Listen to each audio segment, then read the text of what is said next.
Alright, welcome back. So, I have a really cool suggestion that I'm actually super excited to attempt to do.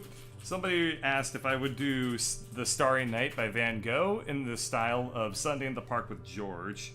This should be really interesting because for people who know what I'm talking about, oh my god, that's another really funny suggestion.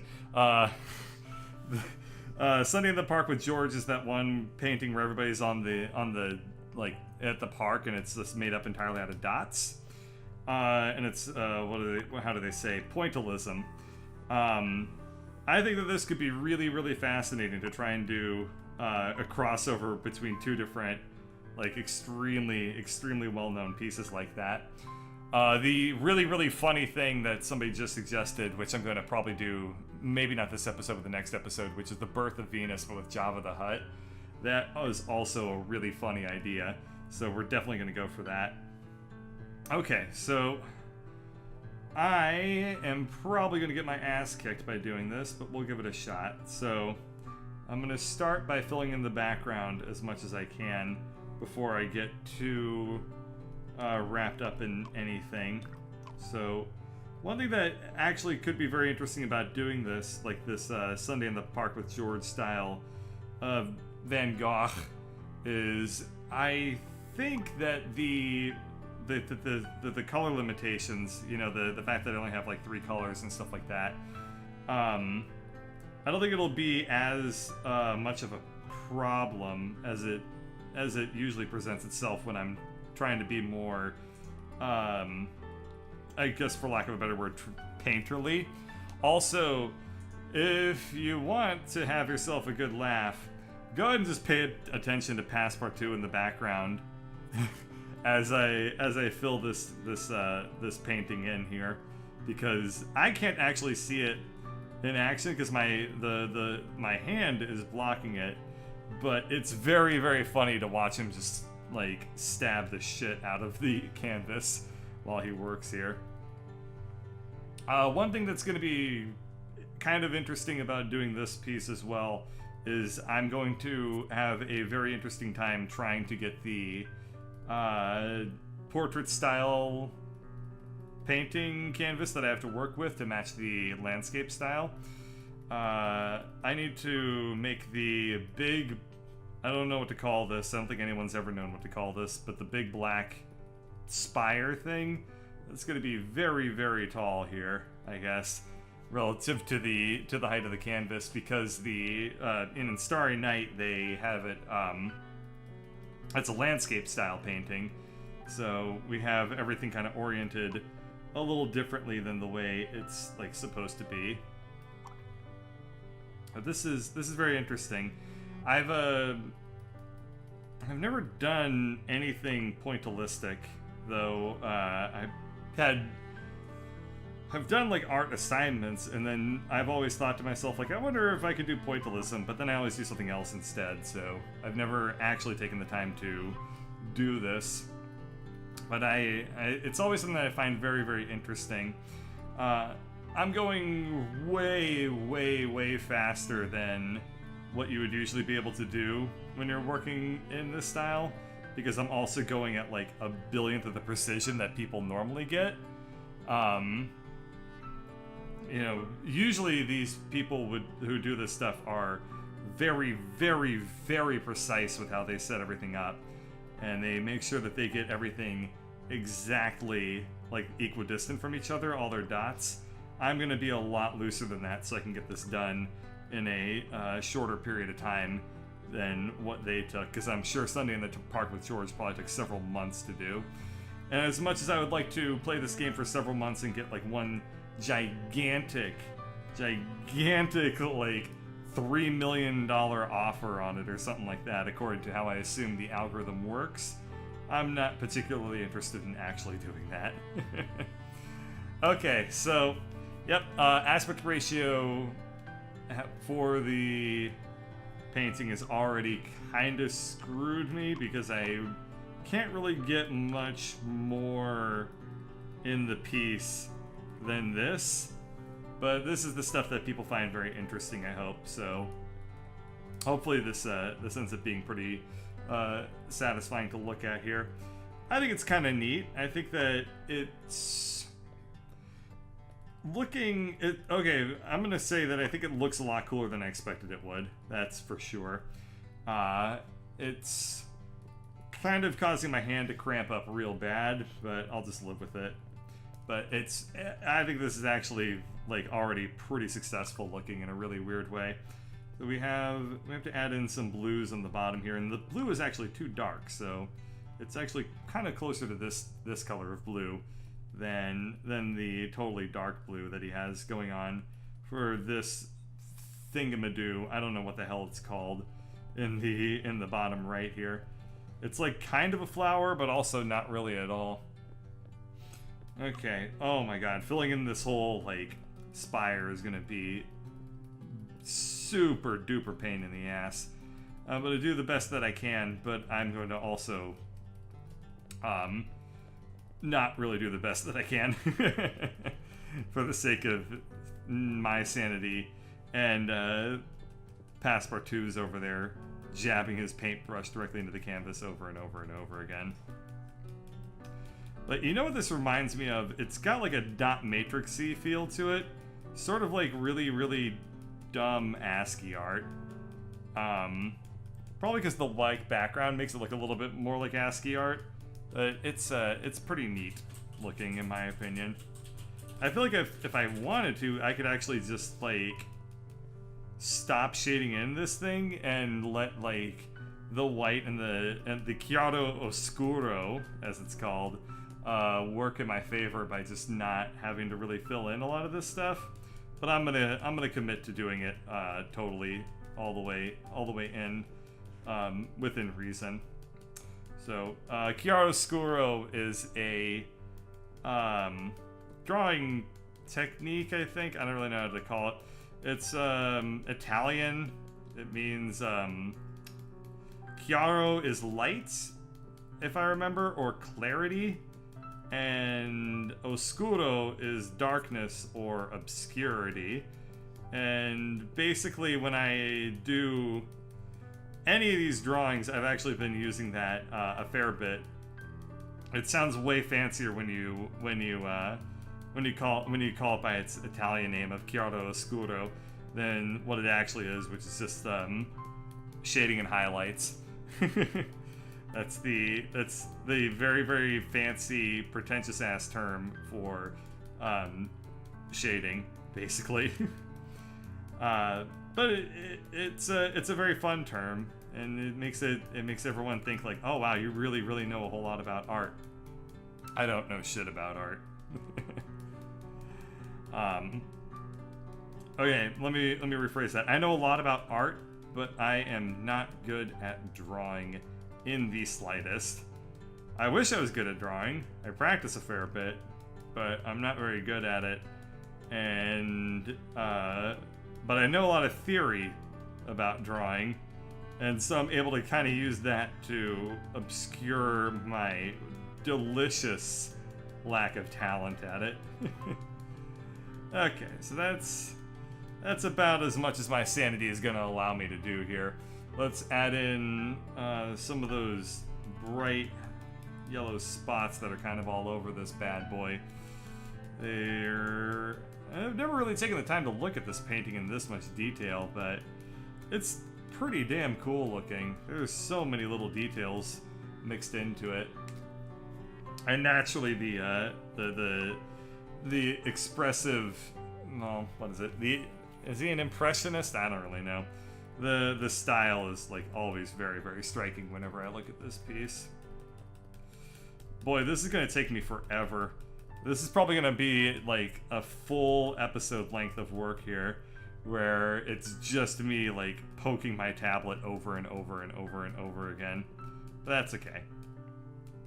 It's actually pretty cool looking in my opinion. This was a really cool suggestion. A lot of the things that I had planned were more memey and like a lot stupider than this. But I also I'm a big fan of trying to do things that are actually arguably artistic, like this one is. So if people's suggestions are like more like that, I would totally be game for doing it. I mean, I'm game for pretty much any suggestion, don't get me wrong. But these ones I find particularly interesting to attempt here. Okay, we want to add in some more around the sky here. And I'm going to have a really interesting time trying to do this background. I guess I can do... yeah, that's probably about the best I can do in terms of differentiating the tops of these hills here. But yeah, if you're curious about the things that I had planned to do, I was like, well, I'm probably gonna do like a Goku at some point, but like a really stupid version of Goku. Because knowing me, I'd probably get bored halfway through and make like Groku or like Birdku or something like that instead. Okay, let's make that come down a little bit more. And we'll fill in this part. I wonder if I could... What color is this one? I haven't actually used this color yet. This, like, very desaturated grayish color here.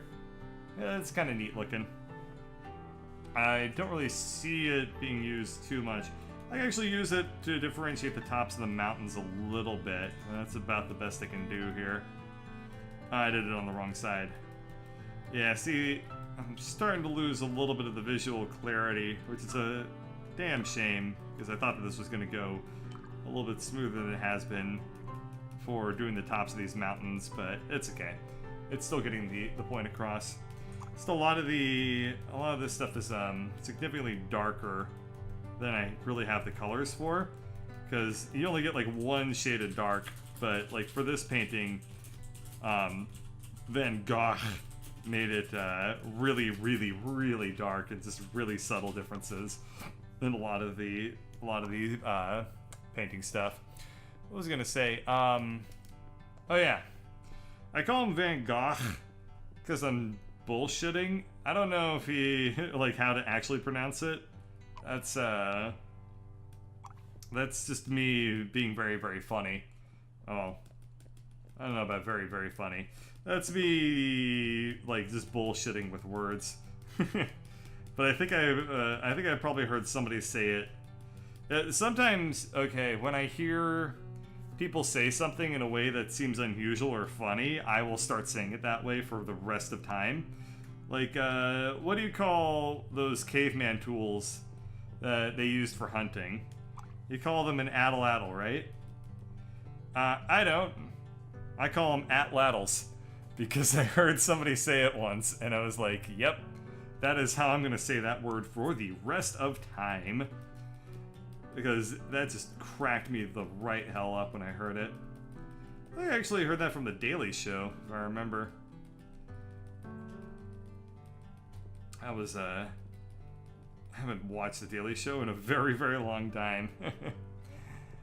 You know, as I look at this, it just makes me think of Windows, like, really old Windows, like, 3.5 type of illustrations. They did a lot of, like, dithering effects and things like that, and so you had these very low resolution screens, like, not even 640p, like 320p and stuff like that. Like that was what you had to work with. And so, but you still had like 18 or 16-inch monitors, so your pixels were like a billion times larger than they are nowadays in all the fancy displays that we use. So I, like, when I look at this and I just see like big blobs of like pixelated stuff, it's very like dithered kind of effects, where I have a lot of these colors that are just mixing together like this to create. Well, okay, let me explain like what dithering was. If I take like blue and I take red, this is how old school computers used to make purple. Was they would just mix blue and red like that. So, for whatever reason, and I don't even see the effect in this drawing at all, But for whatever reason, like, that's just what my mind is gravitating towards. Might just be like a weird nostalgia factor. I don't know. I had a very interesting conversation with my art teacher, actually, once when I was working on a self-portrait that I did with oil painting, with oil paints. And I did pixel art with oil stuff. And it turned out pretty good. It was a lot of fun to do.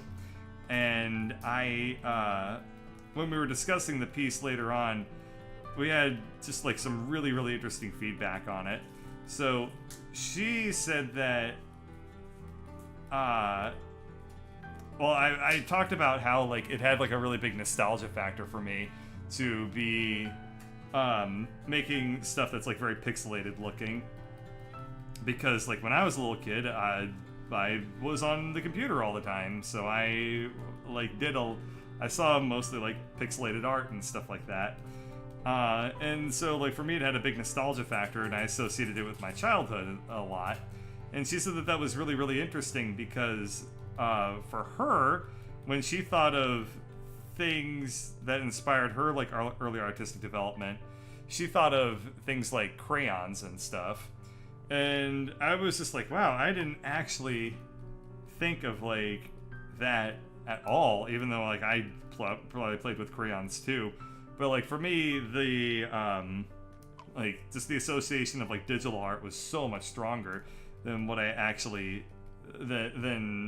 think like most people probably have. Especially, you know, she's not old by any stretch of the means, not even close. But she is like slightly older than I am, so for her, she was like, yeah, she just had a completely different association with like what she had for her childhood.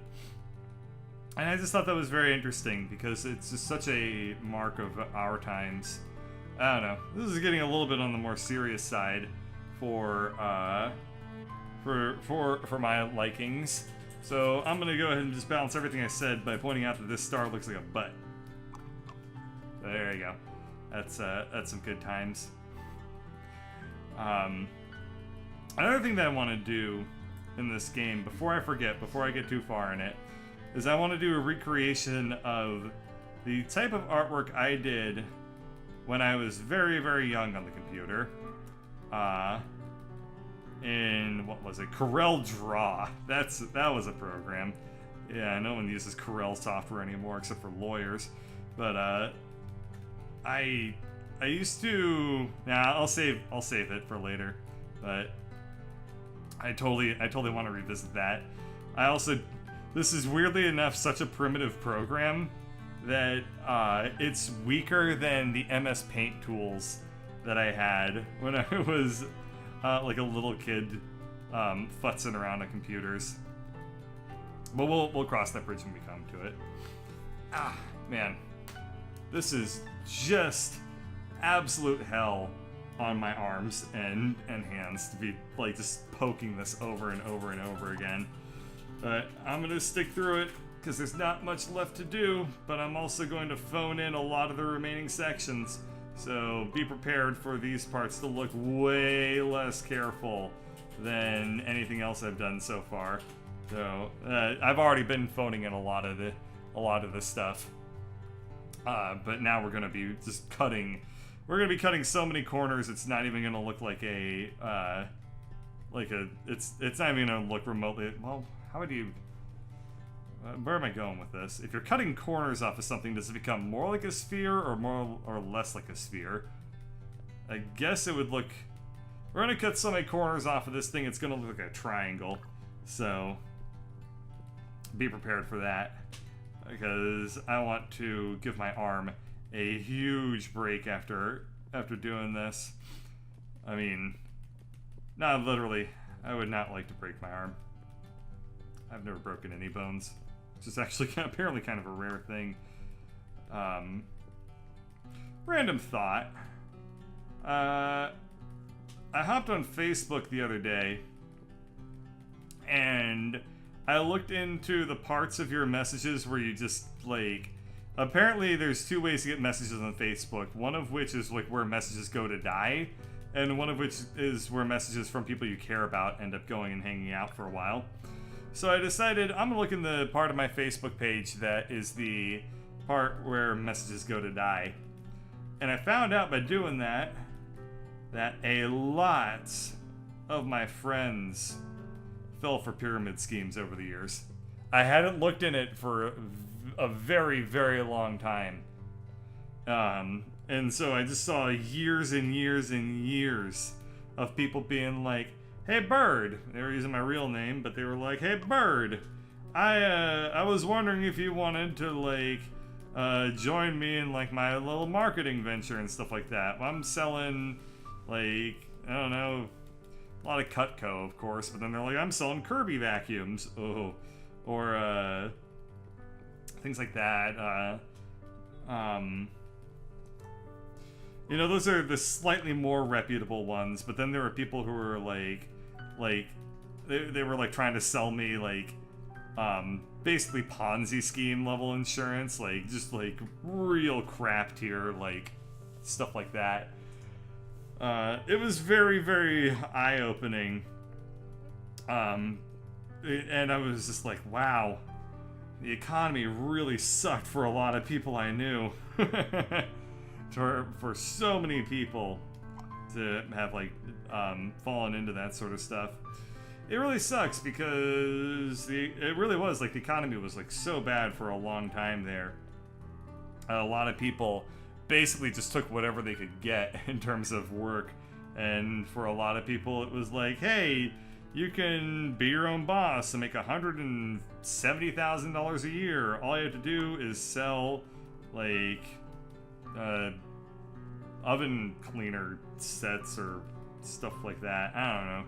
I didn't look at a whole lot of it, but it was just like so many people being like, hey, are you interested in me like coming to your house and offering a showing for you and your friends to buy like this like great opportunity here?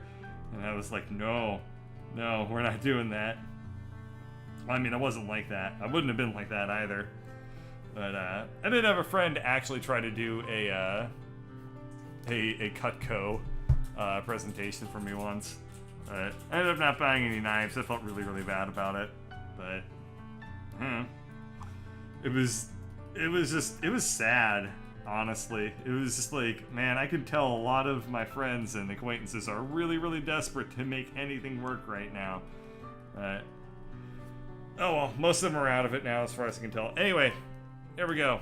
That's I ran out of stuff to talk about like 3 minutes into doing this one, but this is a very pretty looking one. I'm a big fan of it. So what shall we call this one?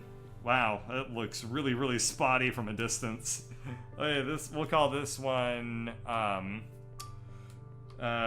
Starry in the Park with Georg. Alright, let's see if anyone's gonna buy it. Bill's inbound. Oh god, I hate that in real life more than I hated this game. No one understands something this complex. Oh, hey Don, how about you go ahead and fuck off, and I go ahead and sell this to somebody who appreciates my genius here. Any minute now. Oh no, it's Don's friend. Old Morgan, short-ass Morgan Freeman Don. I only invest in clean paintings. Ugh. Come on. I'll get a vendor, or I'll get a buyer for this sooner or later.